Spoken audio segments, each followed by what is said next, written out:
Hi there, my name's Jack. Agora, em inglês, por enquanto, só isso, tá? Agora eu vou usar o meu português com um bom sotaque de britânico para apresentar para vocês o meu novo livro. Chama-se Why Do We Say That? Por que dizemos isso? Com subtítulo que explica um pouco melhor a origem e o significado de palavras e expressões do inglês do dia a dia. Esse livro é fruto de muitos anos de trabalho nessa área de ensino da língua inglesa.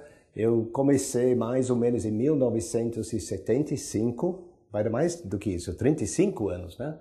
E isso em Londres. Eu dava aula para pessoas do mundo inteiro, né, que foram para a Inglaterra para aprender inglês. E os alunos reclamavam muito. Falavam assim, poxa, o inglês usa muita palavra, muitas expressões que a gente não aprende nos nossos países, nas escolas onde a gente aprende o inglês. E fica muito difícil de entender por que será que é isso. Gente, infelizmente ou felizmente, a língua inglesa é uma língua extremamente rica. Só para citar um dado, em dicionários temos mais que 600 mil palavras diferentes registradas em dicionários. E realmente é uma língua, a linguagem do dia a dia é extremamente rica. Então, eu comecei a pesquisar essa área um pouco mais e descobri uma coisa interessante. Nenhuma palavra ou expressão nasce por acaso. Sempre tem uma origem, sempre tem um motivo para falar uma certa palavra ou uma expressão.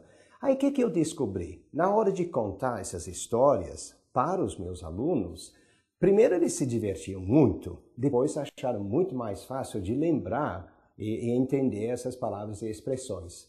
Então, isso eu fui colecionando, estudando durante esses anos todos para poder colocar isso no livro para ajudar todos vocês, ok? Basicamente, a única diferença entre um nativo como eu ou uma pessoa que fala com fluência ou não fluentemente é exatamente o conhecimento dessas palavras e expressões e o uso correto. Isso é muito importante, ok? É um livro, eu diria que é um livro leve, tem uma leitura bastante prazerosa. Eu tento colocar histórias interessantes, fascinantes às vezes, mas é tudo bem curtinho, né? Às vezes com um pouco de humor, né? Um estilo meu que é um estilo bem light, digamos assim. Um exemplo eu gostaria de colocar, por exemplo, uma expressão inclusive que eu vi ontem assistindo um filme. Alguém chega e fala chop chop, chop chop, come on. Chop chop. Estranha essa expressão, né? Significa rapidamente, sem demora. O exemplo do livro, come on, let's go, chop chop. Venha, vamos, rápido. Aí uma pequena explicação. Isso vem de um dialeto chinês, cap cap, significando rápido. Essa expressão entrou na língua inglesa no século XIX. Da mesma origem também temos chopsticks, aqueles pauzinhos, né, que os chineses, japoneses e coreanos usam para comer. O nome em chinês traduzido é algo como os ágeis, os rápidos. Aí eu coloco, pode até ser para os orientais, mas para os ocidentais novatos, sem iniciação na técnica, é outra história.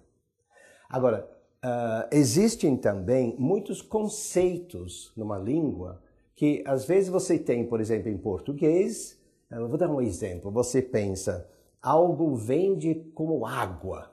Aí você pensa, é simples essa expressão, será que eu posso traduzir? Será que eu posso dizer to sell like water? Aí você fica meio em dúvida, você fala, não sei, não soa muito bem, sell like water, eu não vou arriscar. Então o que você faz? Você fala uma coisa muito simples, the CD sells a lot of copies, alguma coisa assim. Só que não é isso que o nativo fala. E na verdade, eu vou ler o exemplo do livro, nós falamos algo similar. A gente tem a expressão to sell like hot cakes. Olha só. E explico. Antigamente, os bolos, cakes, eram bolinhos de fubá, baixos, feitos em formas, cozidos em banha de porco e servidos, de preferência, quentes. Em feiras livres, em festas beneficentes, bazares e em outras festividades sociais, os bolinhos quentes sempre tiveram uma boa saída. e que deu origem à expressão to sell like hot cakes, para indicar qualquer coisa que vende muito e rapidamente.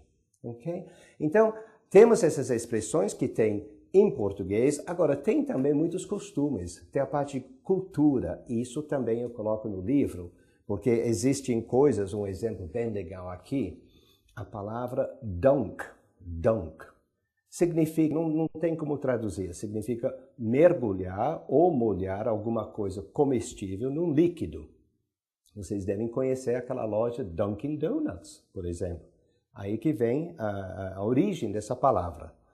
Dunk é um hábito enraizado nas culturas americana e britânica. Significa mergulhar ou molhar biscoitos, pão, bolo, donuts, etc., no café, no leite, na sopa, etc. Vem da palavra em alemão tunken, afundar, e era usado no século XVIII pelos imigrantes alemães que se estabeleceram em colônias na Pensilvânia.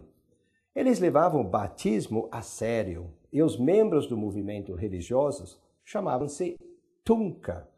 A letra T mudou com o tempo para D e, em vez de significar o mergulho de batismo, a palavra passou a ser usada para designar o hábito de embeber comida em líquido. Outra coisa, isso é interessante, eu acrescento, no jogo de basquete, dunk significa enterrar a bola na cesta. E quando o jogador pula alto e empurra a bola na cesta com bastante força, chama-se slam dunk. É uma expressão do beisebol. Gente, é isso. Só alguns exemplos para mostrar a ideia do meu livro.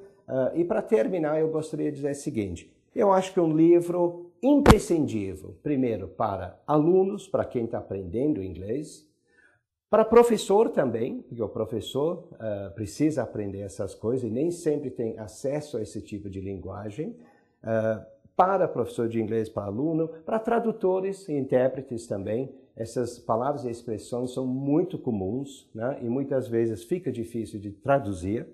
Para executivos também, profissionais liberais. Para pessoas que pretendem viajar para um país da língua inglesa ou até morar em um desses países, esse livro é imprescindível. Eu diria para terminar que o livro serve para qualquer pessoa curiosa que gostaria de melhorar seu conhecimento da língua inglesa. Então, enjoy, é isso aí.